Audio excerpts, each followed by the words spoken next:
Bismillah, Assalamualaikum warahmatullahi wabarakatuh.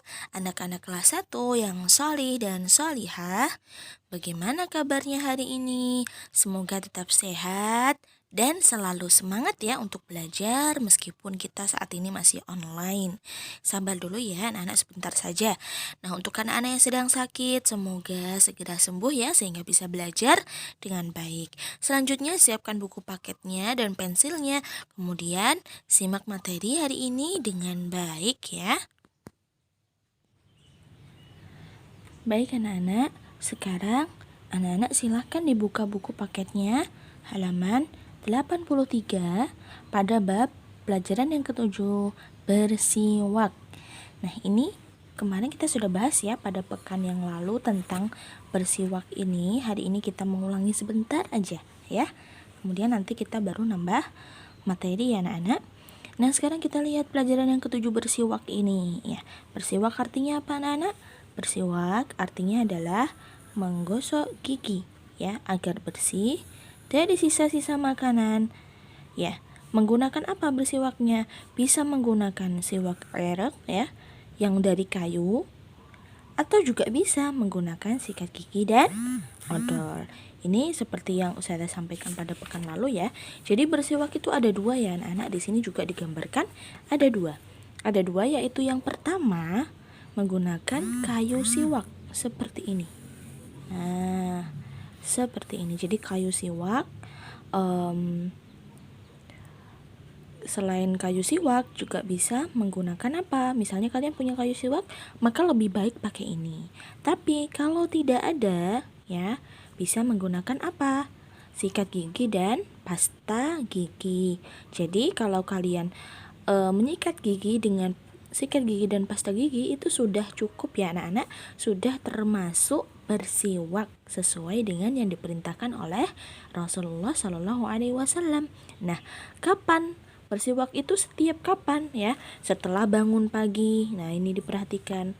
Kenapa? Karena ketika bangun pagi ya, mulut kita apa? Baunya tidak sedap ya kan? Jadi setiap bangun pagi ya, jangan lupa sikat gigi atau bersiwak. Kemudian setiap selesai makan ya anak-anak, setiap selesai makan, bukan setelah makan ya, tapi kapan? Setiap selesai selesai makan. Maksudnya bukan sebelum makan, maaf anak-anak, salah. Bukan sebelum makan ya, tapi setiap selesai makan, yaitu supaya gigi kita bersih dari sisa-sisa makanan. Karena nanti kalau misalnya kalian ya sikat gigi sebelum makan, kemudian nanti makan, nanti apa? Bisa membuat gigi kalian menjadi kotor lagi. Begitu ya anak-anak ya. Kemudian setiap sebelum tidur ya, karena dengan biasanya sebelum tidur itu waktunya yang paling bagus untuk membersihkan gigi kita. Kemudian juga karena pada saat malam itu apa? Allah menjaga anggota tubuh kita. Jadi sebelum tidur juga bisa melakukan apa? Sikat gigi. Nah, jangan sampai malas ya untuk sikat gigi, apalagi yang suka makan coklat anak-anak, yang suka makan permen ya. Harus rajin sikat gigi supaya giginya apa? Tidak cepat rusak. Nah, atau mulutnya kalau nggak sikat gigi apa? Akan bau. Nah, jadi harus apa? Harus berusaha untuk sikat gigi. Selain sikat gigi juga harus menghindari makanan-makanan yang berbau. Atau kalau kalian suka dengan makanan yang baunya menyengat, harus apa? Rajin sikat gigi. Seperti misalnya kalian suka bawang. Ada yang suka makan bawang? Maksudnya bawang mentah ya nak ya, ini bawang putih atau bawang merah. Nah, itu kalau suka bawang yang mentah itu kan menyebabkan bau. Berarti harus harus sikat gigi. Terus petai, durian. Nah, anak-anak kemarin waktu di kelas Ustazah tanya banyak yang suka durian. Hati-hati ya, kalau setelah makan durian jangan lupa sikat gigi supaya mulutnya tidak bau ya, karena Rasulullah melarang orang yang mulutnya bau untuk masuk ke masjid. Malaikat tidak suka ya anak-anak. Kemudian selanjutnya kita masuk pada pelajaran yang ke-8. Ya, kita masuk pelajaran yang ke-8, memelihara peralatan. Coba dibuka halaman 87 ya. Halaman 87. Sudah? Nah, kemudian kita akan belajar maksudnya memelihara peralatan itu apa. Nah, anak-anak perhatikan di sini. Setiap hari kita menggunakan banyak peralatan untuk beraktivitas, seperti peralatan memasak ya, atau peralatan makan. Kalian selalu pakai gelas, piring ya kan, mangkok, atau peralatan mandi. Nah, dari semua peralatan itu ya, kita harus menjaga ya. Harus menjaga peralatan itu dari apa? Dari najis dan kotoran. Jadi, harus dijaga dari najis dan kotoran. Ya, jangan sampai peralatan yang kita gunakan seperti memasak ya, misalnya pancinya kena apa? Kotoran tikus. Nah, itu harus dibersihkan.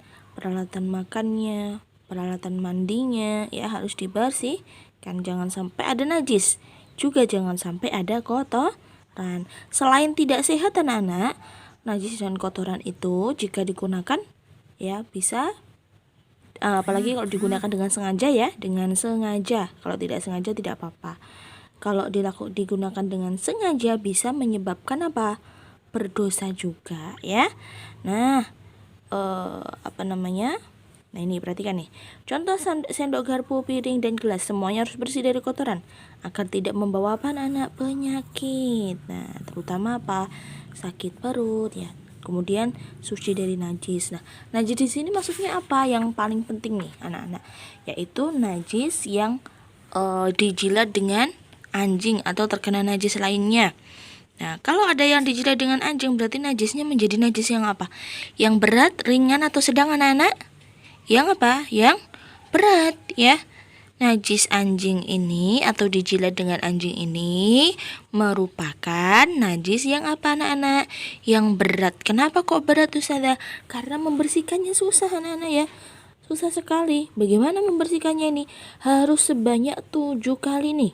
Nah, harus sebanyak 7 kali dibersihkan. Banyak kan?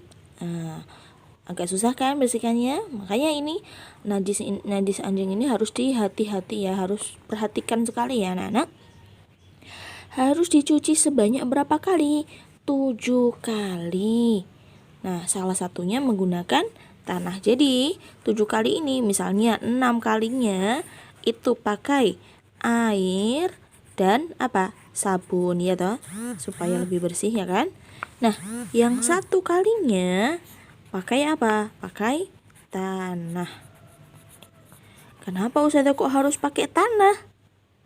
Nah, karena ya di dalam penelitian ya anak-anak ya, ternyata air dan sabun ini untuk membersihkan jilatan anjing itu tidak bersih. Masih banyak bakteri yang ada di tempat atau wadah yang dijilat oleh anjing. Dan ternyata diteliti oleh para peneliti itu, ketika 1 kalinya pakai tanah, Masya Allah benar-benar bersih anak-anak. Jadi ini sunnah Nabi ternyata apa? Sangat-sangat sesuai dengan apa? Penelitian yang ada di penelitian. Ya, penelitian yang ada di